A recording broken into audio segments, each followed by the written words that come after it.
Dr. R.J. Rushdoony, RR 161AB51. The Culture of Modernism.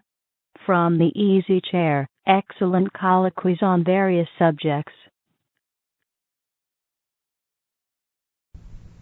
R.J. Rushdoony, Easy Chair number 153, September 4, 1987. This evening, Otto Scott and I are going to discuss the culture of modernism. Now, modernism is an aspect of life that we are not too prone to think about seriously. The Enlightenment followed the Reformation and Counter-Reformation, then Romanticism and the Age of Revolution. But in this century, the culture has been the culture of modernism. Modernism, as most people think of it, has reference to an aspect of biblical study. That is, it refers to those who deny the infallibility and divine inspiration of Scripture, who insist on treating the Bible naturalistically and as a collection of legends, myths, and various expressions of people over the generations. However, modernism is much more than that. So, before we get into the discussion, I'd like to go back to one of the key figures in modernism in this country. The circle around the New England Transcendentalists gives us the sources of American modernism. One of the key figures, of course, the key figure was Ralph Waldo Emerson. It is one of the ironies of history that some 20th century conservatives have looked back to Emerson for their inspiration. Emerson is the epitome of every evil that we have in this century. Now, Octavius Brooks Frothingham, whose dates are 1822 to 1895, was a Harvard man and the son of a distinguished Unitarian clergyman. He wrote a book which set forth to a great extent the creed of modernism. The title was The Religion of Humanity. For him, humanity was God, and to be separated from humanity was to have a living death. He said, and I quote, "Humanity has but one life, breathes but one atmosphere, draws sustenance from one central orb. To be reconciled with humanity, to feel the common pulse, is life. To be alienated from humanity, to have no share in the common vitality, is death. The slightest material separation is felt disastrously," unquote. Now, Frothingham, while not an Orthodox Christian, did believe in some of the Orthodox doctrines, such as infallibility. But for him, infallibility was not in the Bible, but in the spirit of the age. This is what he wrote, and I quote, "The interior spirit of any age is the Spirit of God, and no faith can be living that has that spirit against it. No church can be strong except in that alliance. The life of the time appoints the creed of the time and modifies the establishment of the time," unquote. So, truth is whatever the spirit of the age says it is. Thus, in terms of Frothingham, there is more truth to be found by far in rock and roll concerts, because they represent the spirit of the age, than in the Bible or in the churches. Now, Frothingham gives us the spirit of modernism. It is a total acceptance of the spirit of the age and an insistence that we must flow with it, become a part of the spirit of the times. This, whether it is in education or in economics or in politics or in religion or anything else, is modernism. It means that you do not import any standards, that God cannot provide any standard to judge the world. The spirit of the age determines the truth of the age. Otto, what observations would you like to make at this point as to the nature of modernism? Well, I'm more inclined to equate modernism with liberalism. And liberalism is what most of us were taught who went to American schools. It's supposed to be responsible for all the advances of the West. For instance, on the question of the French Revolution, the liberal argument was that the treatment of convicts was ameliorated. Men were no longer broken on the wheel. They were no longer flogged or hanged for stealing a purse, that sort of thing. On the other hand, liberalism has created new crimes, which the liberals don't like to mention.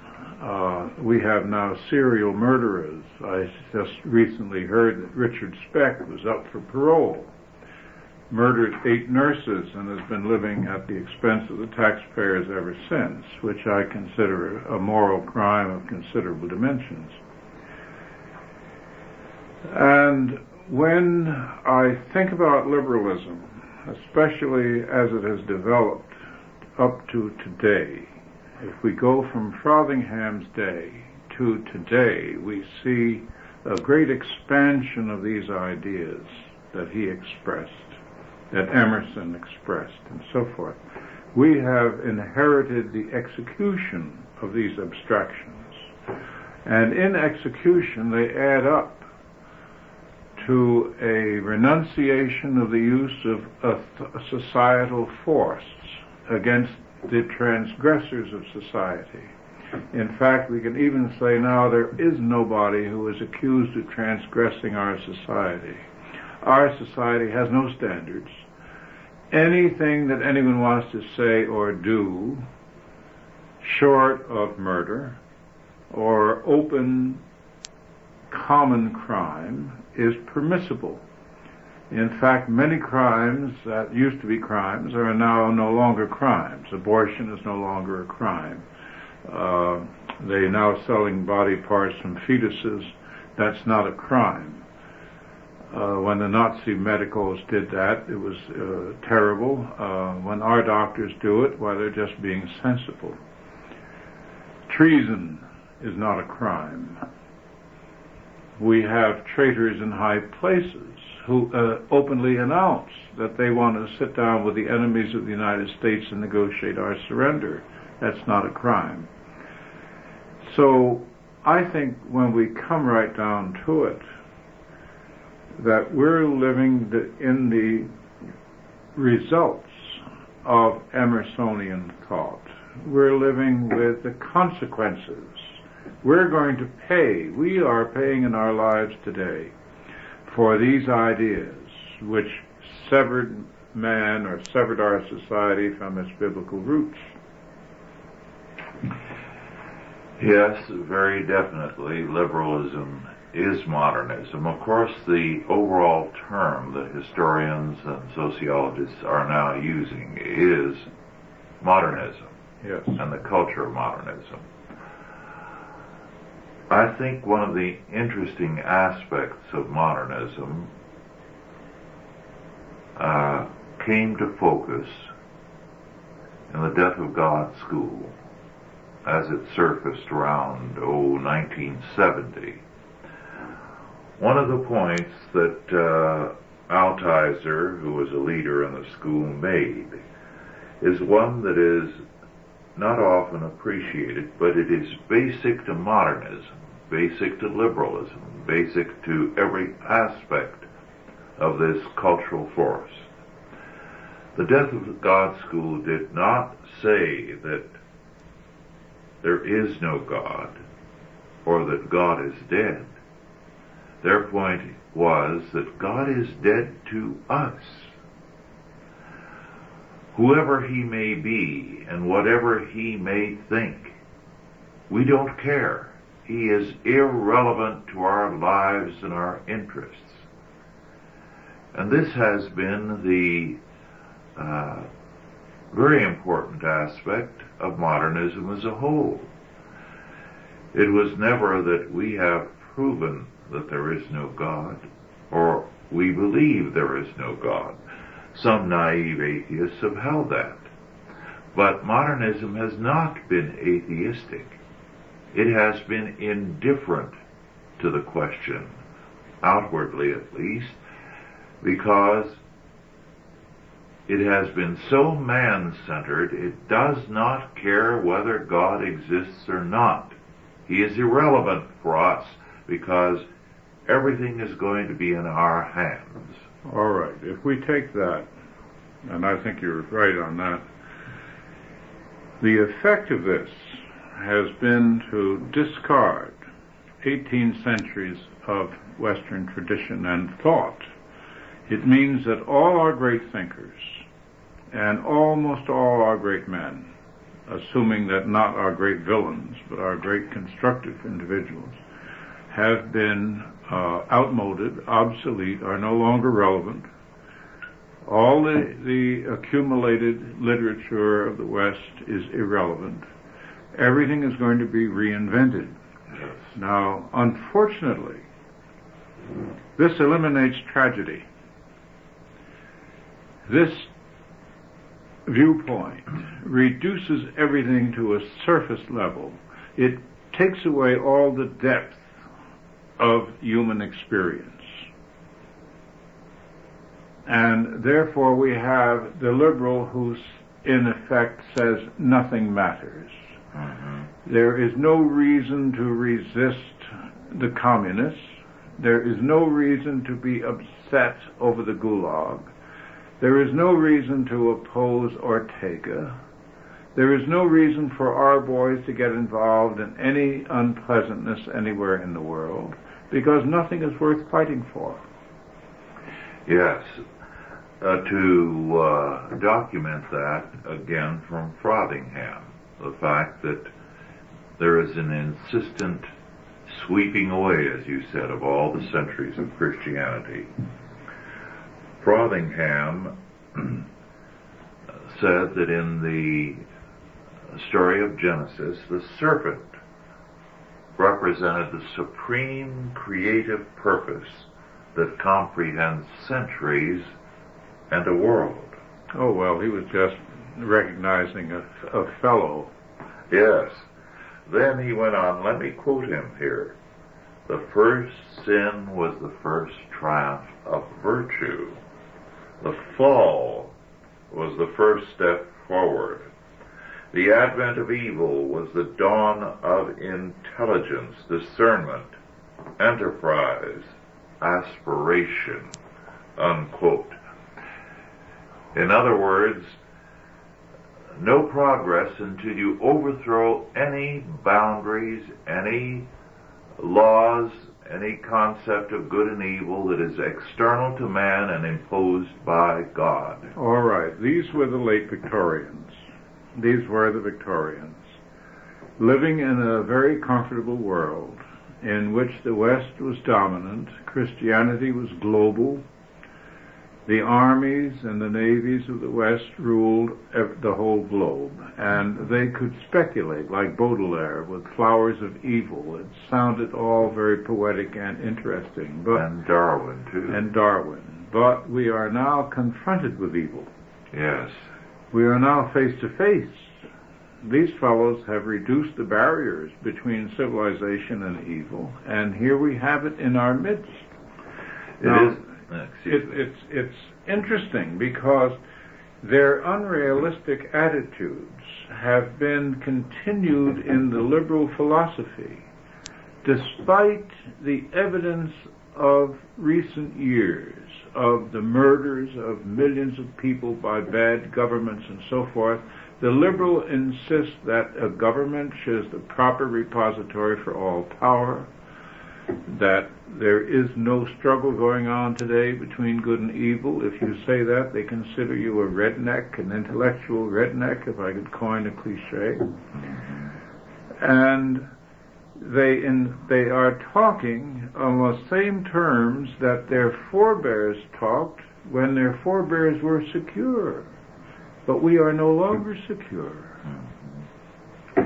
It is interesting, you called attention to Victorianism, that some of the scholars of the culture of modernism trace it from the Enlightenment through Romanticism through Victorianism to modernism, which Virginia Woolf said began its triumph in 1910. Yes, the world changed. Human nature changed in 1910, according to Virginia Woolf. The poor, insane lunatic who drowned herself. And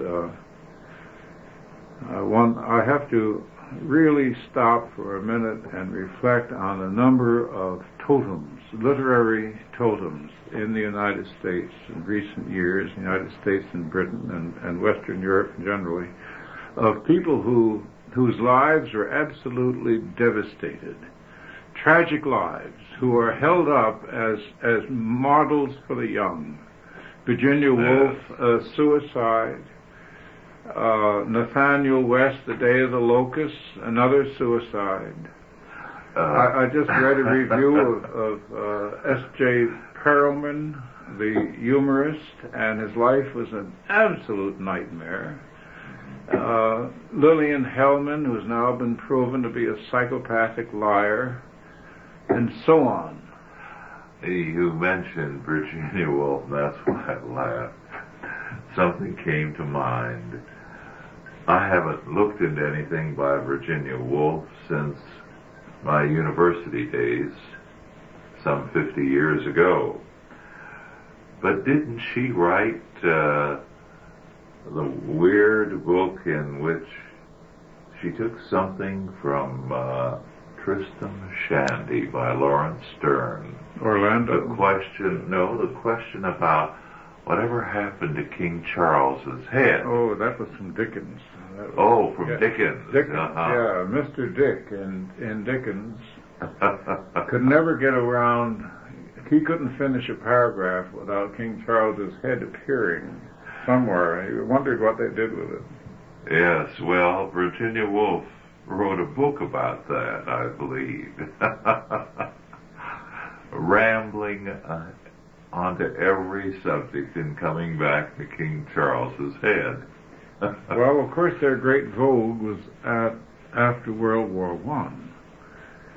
And the argument there was that the sacrifice of millions of men had proven what Hemingway called a hollowness of the great words: honor, patriotism, and so on. Dulce et decorum est. The poets and everybody else began to ring that. However, that generation is all now in its 80s or 90s. The remnants are all that remain. I don't know what they think of what they've bequeathed to us. But we are coming very close, in my opinion, to some very serious times. And here we have a governing class that is indissolubly wedded to liberalism. And liberalism, in my opinion, cannot confront reality, will not admit reality. If you talk about any actual conditions that actually exist, if you talk about the behavior of the underclass in New York City, I think you would be sent into exile. That generation that was so dominant in the 30s was described by an historian in the 50s as having grown up after plumbing and before taxes. I've never forgotten that. And the world was absolutely perfect for them. They never faced up to problems or to evil. Here we have, I'll quote from James Burnham, who has been resurrected in a sort of a eulogy by the National Review. Now, I haven't read anything of Burnham for many, many years. Nor I. But despite, I get criticized every so often for the people that I quote, as though I approve of everything they've ever done, simply because I quote something that I think they said that was sensible. He's talking about liberalism here, and I believe this is an excerpt from his book on the suicide of the West. He says, history has a remarkable way of providing visual symbols of what is really going on that tell us much more than the pretentious statistics of the sociologists. In the parks of our great city, exactly as in all jungles, honest men may no longer move at night. When the sun goes down, they must stay near the fire, while the beasts prowl. In those dark jungles and along the jungle paths into which the night transforms so many city streets, huge dogs now join the few hunters still on trail. What have dogs? Killer dogs, moreover, to do with men? But dogs are, of course, appropriate companions in hunting the beasts of the jungle. Now, the fact of the matter is we are living in the midst of a shambles. Yes. We continue to call it civilization like survivors of Rome because we don't know any other terms to use. But the fact of the matter is that this is a swamp. Moreover, not many are honest enough to say that this is what they want. They want to see Christian civilization destroyed. Remember, Henry Miller, the pornographer who wrote Tropic of Cancer, Tropic of Capricorn, and much more, declared that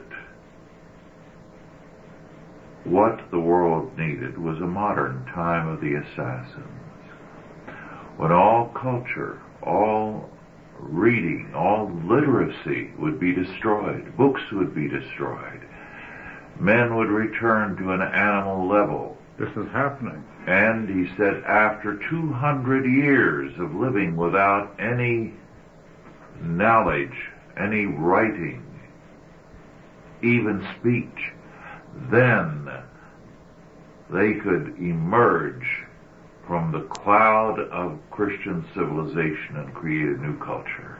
Well, Orwell, in his 1984, talked about old speak and new speak, yes, in which the new speak was a primitive slice down, a pruning of old speak, so that a generation or two of the new speak, they couldn't read the former old language, which is what happened in China.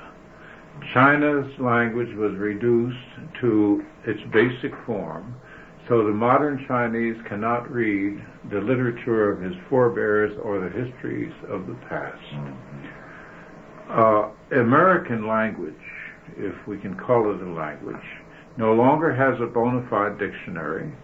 The most recent unexpurgated dictionary, or uncondensed, was so poor that in international treaty making we now have to refer to the Oxford Dictionary because we don't have a valid American dictionary today.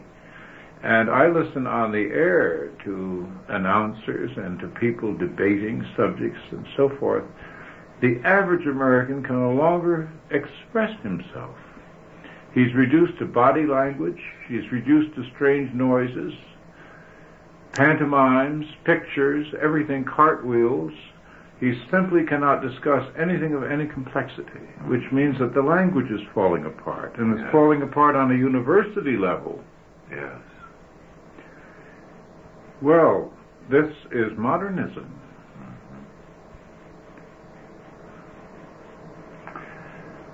Yes. It is a religious fact. It began with an assault on Scripture. It made basic to its philosophy, as Frothingham said, the destruction of virtue and the advent of evil to triumph. And it says, in effect, that your inner feelings, the compulsions of your being, must dominate you. That's exactly the reverse of all our traditional thinking. Self-control was always held forward as the sine qua non of maturity. Yes. We taught young people in their teens, in fact before their teens, they used to marry in their teens, that self-control was essential, much along the same lines that if you can't live by yourself, you're not worthy to live with somebody else. Yes. Well, our schools are the triumph of modernism. They are religious institutions to the core of their being because they seek to teach precisely those things that are spelled out by Frothingham in his Religion of Humanity. And it was the men who were associated with Frothingham in the Unitarian Universalist movement, men like Horace Mann, James G. Carter, Charles Sumner, the senator, who were the mainspring of the public school movement, state control of education, so that the first area of triumph for modernism was in state-controlled education. Well, yes, and what are they propounding in these academic temples? The argument of Burnham, which happens just to have fallen into my hands today, as a matter of fact, says that our attitude toward third world countries is very similar to our attitude toward the people in the slums. We think that all those millions in all those underdeveloped areas, like the people in the slums, will be able to get out of their situation by education. All they need is education. And here we sit with more schools than any other society has ever produced in the history of the world, talking about education, when the standards of all these schools keep declining. Yes. Are we going to educate the third world into what? Into what we're doing? Into what we think? Into the idea that no country can lift itself up out of the swamp without foreign aid. Europe wasn't given any foreign aid. Nobody sent professors into Europe to teach them anything. The Europeans, through the ages and through Christianity, improved themselves. Well, here he goes on to say, this is logic. The soul of liberalism, and in the Western civilization that liberalism has permeated. This logic works like a spiritual worm, corrupting the will of the West to survive as a distinctive historical entity, easing the dissolution of the West into the distinctionless human mass. He's talking about death. He's talking about suicide. Yes. Interesting, the spirit of the West expression was used. I was reading a journal earlier this evening, and several writers in it, Europeans, were expressing their total distaste for the term the spirit of the West or European culture. What would they prefer? They denied that any such thing existed. They're in the process of demolishing it. That's Oh, why. yes. They insisted on the freedom of each to have their own culture and the peoples within that country to express what was of importance to them. In other words, they were calling for anarchy. They believe in anarchy. It's their way of life. They're here all over the world. And that's modernism, the spirit of the age. You live in terms of your impulses. You enthrone them. And yet, everywhere that liberalism has triumphed, spontaneity has been destroyed. Yes. It leads to the triumph of mass man, the group, not the individual. Well, I think as we go further into this subject of modernism, it is important to see how some of the champions of modernism in our time define it. In the spring of this year, 1987, the American Quarterly, put out by the American Studies Association, gave an entire issue to the discussion of modernism. The first article was by Daniel Joseph Singal towards a definition of American modernism. Now, an interesting point was made. The goal of modernists was defined by the words of William Carlos Williams, and I quote, "Man is an animal, and if he forgets that, denies that, he is living a big lie, and soon enough other lies get going," unquote. In other words, since man is an animal, there is no truth outside of himself. And therefore, Dewey, of course, is greatly approved by this author. The goal of education, the goal of learning must be experience. You try to cultivate experience in every area, because only by experience can you find out what is your lifestyle and what pleases you. Again, a second article by Malcolm Bradbury, an English scholar, is in essence a commentary on the book by Hugh Kenner, A Homemade World. And of course, this is what modernism wants, and it is at war against a non-homemade world, that is, a God-created world. So the goal of modernism is a homemade world. It has to be a human product. Well, they are totally dependent upon an incredibly complex infrastructure, the economists call it, in order to keep themselves clothed, fed, and housed. And they're talking about departing from society intellectually and emotionally and culturally. Now, it takes different forms. I think when I look at modern art, I mean, they call it modern, it's now almost 100 years old. And I notice that Hilton Kramer is very upset because he hasn't been able to reconcile his conservative politics with his defense of avant-garde art. Well, of course, we know it's because his cousins are involved in it, and he's protecting them as part of his crowd. Whatever his crowd produces is bound to be good, whether anyone else likes it or not. Modern music, which is now minimalist, composer Glass is composing an entire symphony using only 4 notes. We have modern dance, which has lost all form and all pattern, and which is embarrassing to watch.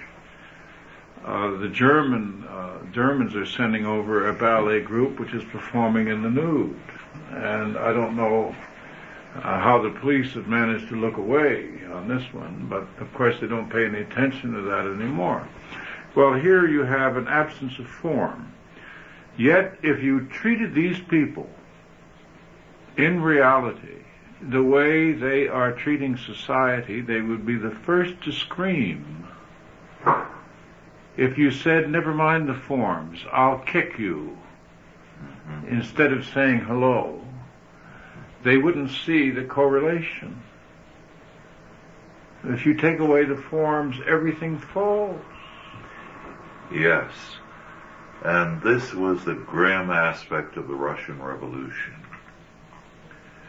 Because the avant-garde writers were the ones who were saying precisely what the modernists have been saying ever since.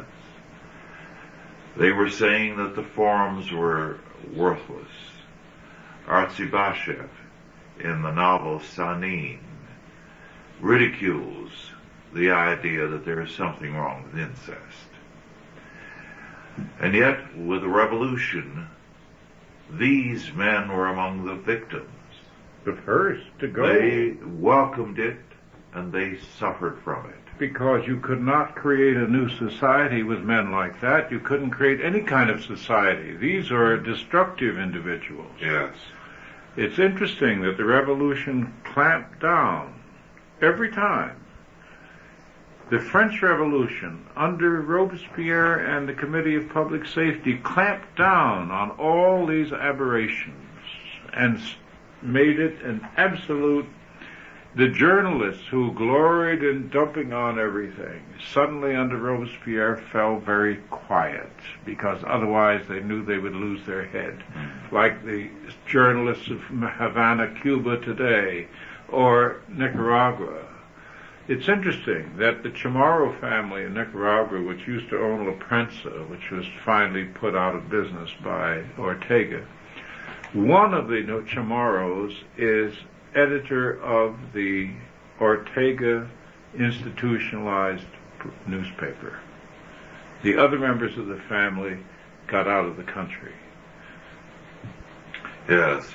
You mentioned dancing, and Singal, in his article on modernism, speaks of that. And I quote, "The scores of dances introduced after 1912, most of which had originated in black culture, featured heightened bodily expression and far more intimacy between partners.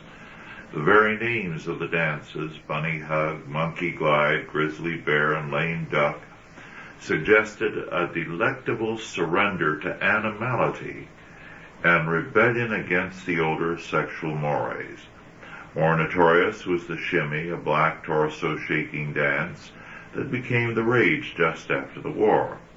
It was accompanied by a new form of music called jazz, also black origins, which featured still wilder rhythms, frequent improvisation, and recurrent attempts by early bands to make their instruments duplicate animal sounds. Moral reformers, ministers, and members of the older generation were predictably aghast at this outbreak of impulse. Jazz and modern dancing in their eyes, writes Paul Fass, seemed to herald the collapse of civilized life. It is clear in retrospect that, viewed from a Victorian perspective, such forebodings were not without justification, for the behavior of middle-class youth during the 1920s demonstrated just how widely modernist values had spread within the nation and how quickly they were approaching dominance, unquote. Well, look at the sequence since then. Yes.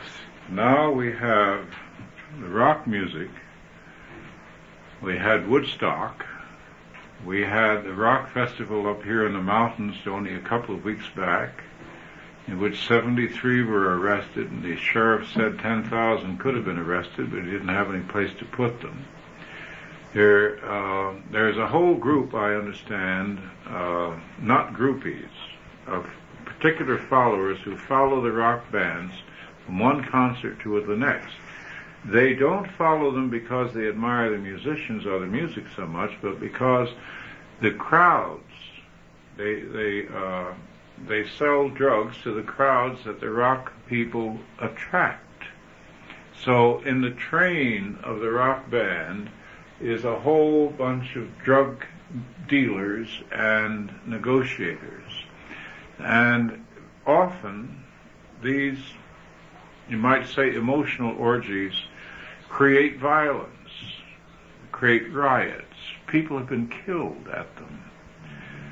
Now, this, of course, is a total outbreak of anarchy. And yet the liberal government of the United States refuses to recognize the existence of anarchistic orgies, refuses to recognize that there are whole cities that are unsafe. I recall in one of Macaulay's histories there was an area in London that was unsafe for honest people. Eventually the authorities had it surrounded by the army. They drove out all the denizens and they set fire to it and they burned it to the ground. And that was that. We don't have, with all the panoply of American power that we keep hearing so much about, all the nuclear bombs and the bombers and the tanks and the ships, the Navy without minesweepers and so forth, we don't seem to have the nerve of an adolescent. This is modernism. Both sides, the anarchism and the weakness of the intellectuals. I think the weakness is probably a worse sign for our culture than anything else. Well, it is interesting that in this study of modernism and the American Quarterly, some speak of postmodernism. They feel that modernism hasn't gone far enough, so they're going to push it further. What are they going to do for an encore?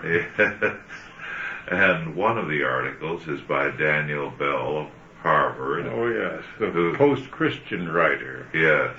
Yes. He was the one who gave John F. Kennedy the idea that we are now living beyond morality. All our problems are merely technological. Well, John certainly was. Yes. He writes on modernism, mummified. So he speaks of postmodernism. And he quotes with approval those who speak of the agenda now as the deconstruction of man. Oh. And the end of the Enlightenment credo of reason, also the epistemological break with genitality, and the dissolution of sexuality into the polymorph perversity of oral and anal pleasures. For them, this was the liberation of the body as modernism had been the liberation of the imagination. I don't think I'd like to meet him. The sexual revolution that followed broke into the gay and lesbian movements as one current, and the somewhat overlapping rock drug culture as another. Imagination had come out of the closet and lived out its impulses openly, unquote. Now, that's the triumph That's what they believe in. The rawest kind of sexuality and antisocial anger and expression. But suppose this were to be adopted by the surrounding community of Boston, and suppose they suddenly said to these savants at Harvard, why don't you scrape up your own food? We're busy having a good time. What do you suppose Mr. Bell, Dr. Bell, would say? Dr. Bell, I remember because he wrote on the post-Christian era. He buried all the millions of Christians as obsolete just about 10 or 15 years ago, wasn't it? Yes. Well, you remember during the 60s, the student rioting at the University of Santa Barbara, or the University of California at Santa Barbara. They burned down, you remember, the Bank of America. And the president of the bank was trying to tell the students it was all a misunderstanding. He was a liberal. Yes. Why were they burning down their own friends? Well, he was, I'm sure. Yeah. Because you can't really get very far in the United States today unless you are a liberal. Mm-hmm. Everyone else is outlawed, intellectually outlawed. They don't put your picture up with a poster for a reward, but they certainly excommunicate you from the communications industry. Yes. Well, their objection to modernism, those like Daniel Bell and two or three others, Doesn't go far enough. Yes, and it has been trapped by capitalism because modern art has become the darling of the corporations. Yes, the corporation, the businessmen, of course, are always somewhat pathetic when it comes to art. They're buying modern art collections now that all the people in the United States have turned their back on them. Yes. Because the businessmen are trying to get along always with the powers that be. You can't do business unless you can get along with the powers that be. And if you read the newspapers and believe the newspapers, we all love modern art.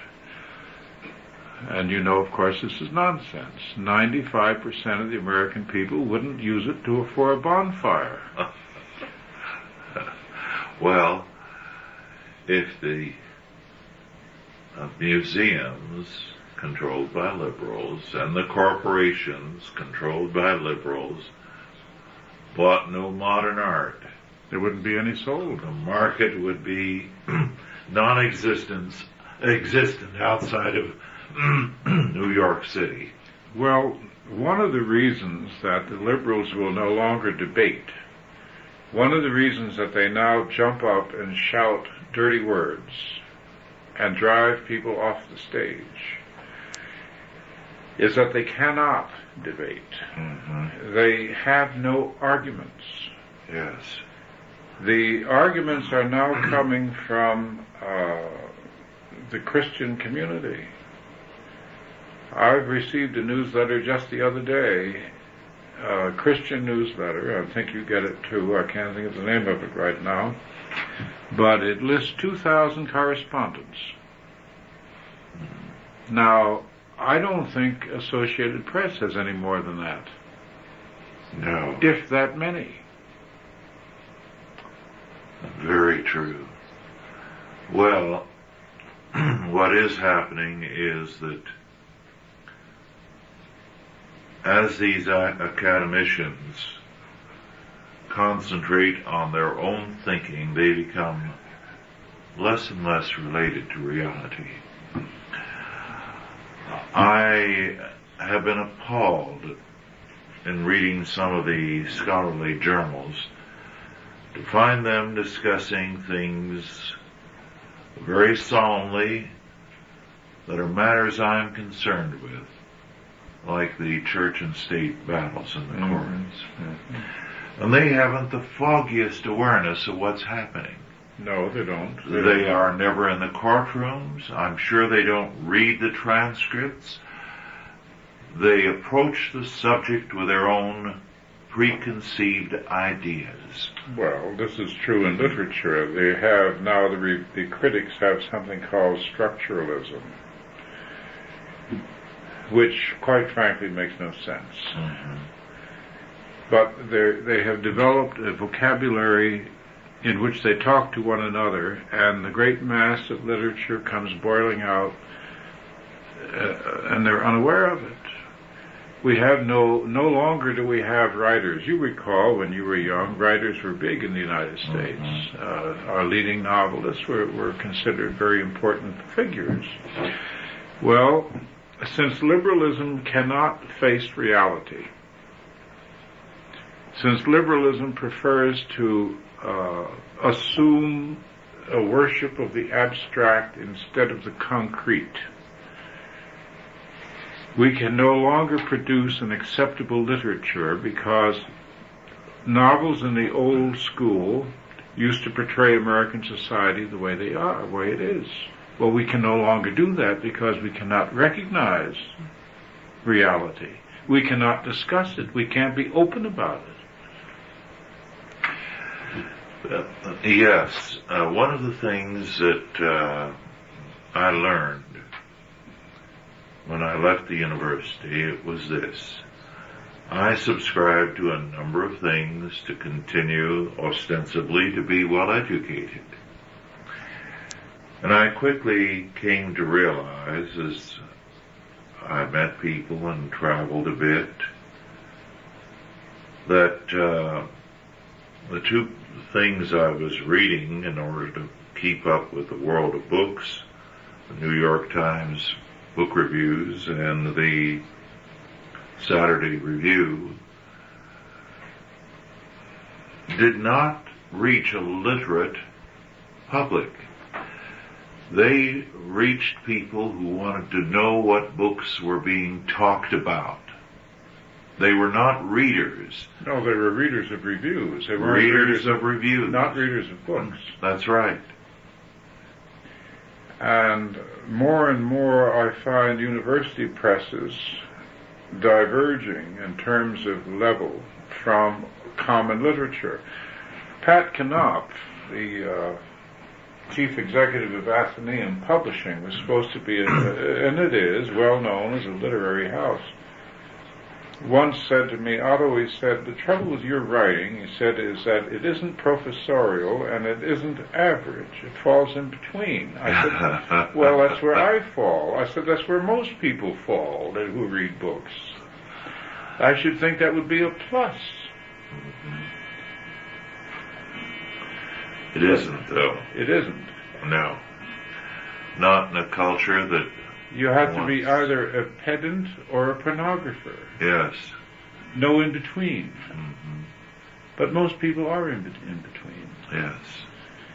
Now, how long can we live with a culture which on the surface is portraying a world that doesn't exist?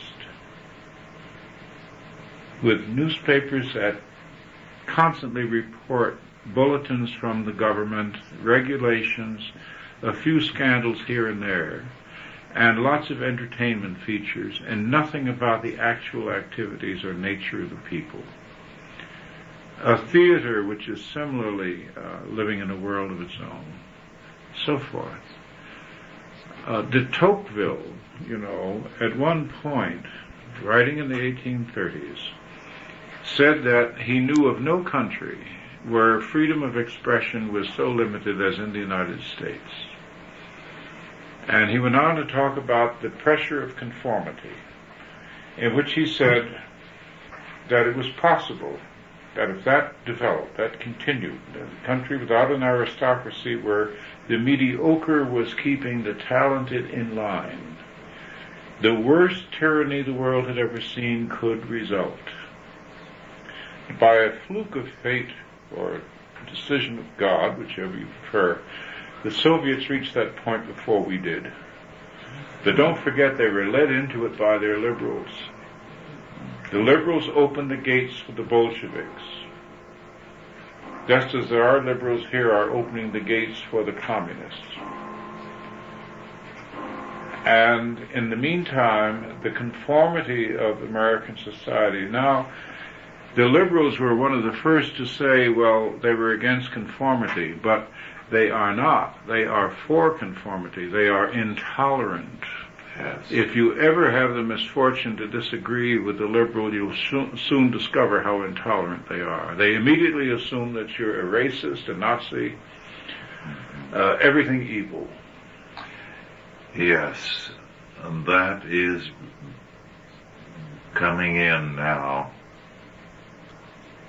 in that one or two people who are fighting cases involving First Amendment rights, religious liberty, Yes, are being accused of being that. And they've never mentioned the subject of race. They've never mentioned the subject of anti-Semitism. But suddenly, because they're out of line, they're fighting for freedom for Christian groups, every kind of name is thrown at them. Well, every kind of name is permitted. Mm-hmm. We are supposed to be very careful of the sensibilities of non-Christians. We're supposed to be very tactful. We're not supposed to offend. We're not supposed to say anything to injure their delicate feelings.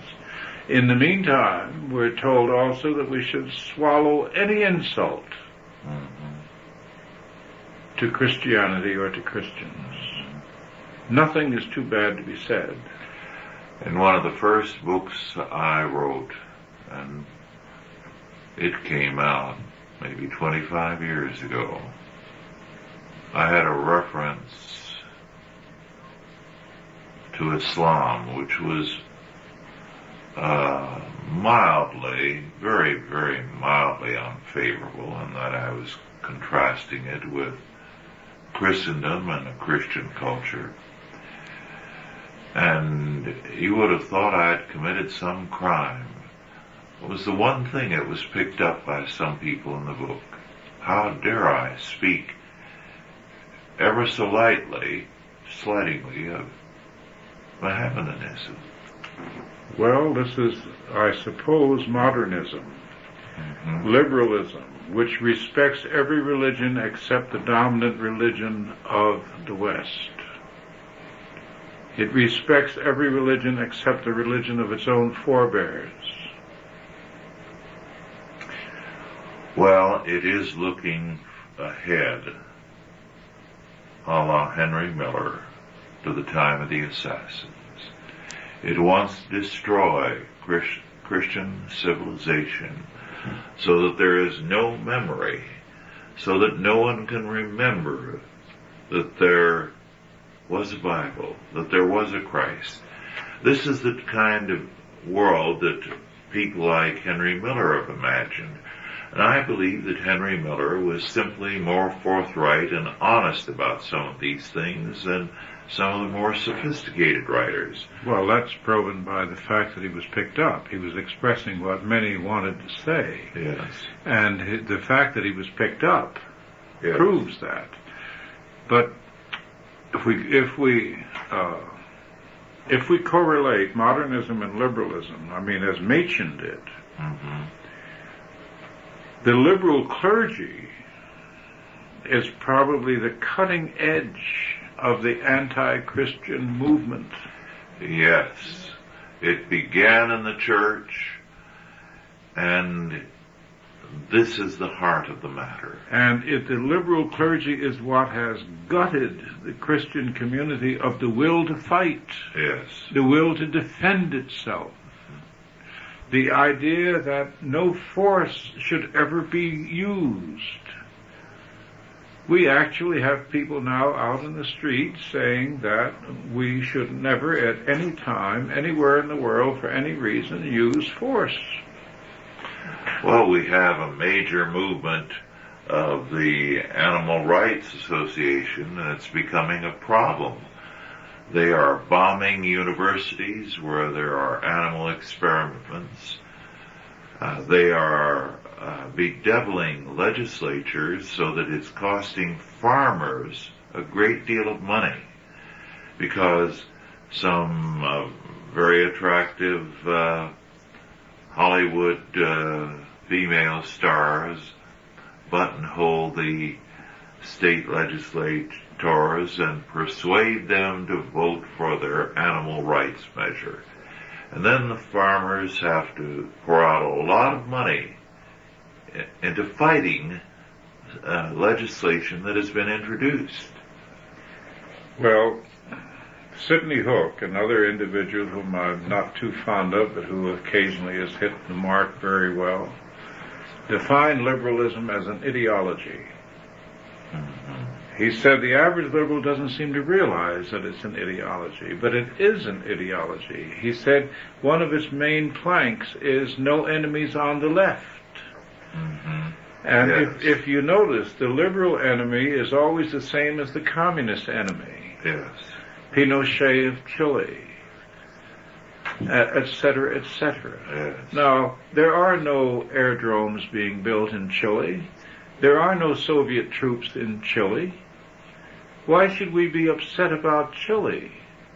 Well, we're not upset about the Nicaragua. And the murders in Ethiopia are legion. Oh. But do we hear the outcry about Ethiopia that we do about South Africa? Oh, no.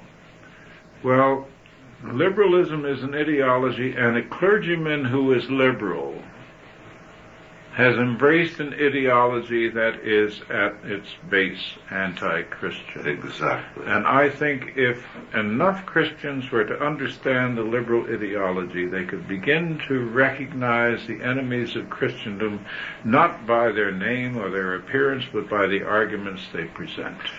Yes, our time is just about up, but I think you put your finger on it, Otto. We have to recognize that while we love a particular church and our grandparents and great-grandparents were members of that particular church, if the pastor or priest is a modernist, it is anti-Christian. It is working to destroy everything that church ever stood for in the past. And we cannot be a party to it. It is an enemy to God, and it is an enemy to man. It looks for the time of the assassins, whether consciously or otherwise. Well, thank you all for listening. We enjoy these discussions with you, and we trust that they are rewarding for you to listen to. Authorized by the Chalcedon Foundation. Archived by the Mount Olive Tape Library. Digitized by ChristRules.com.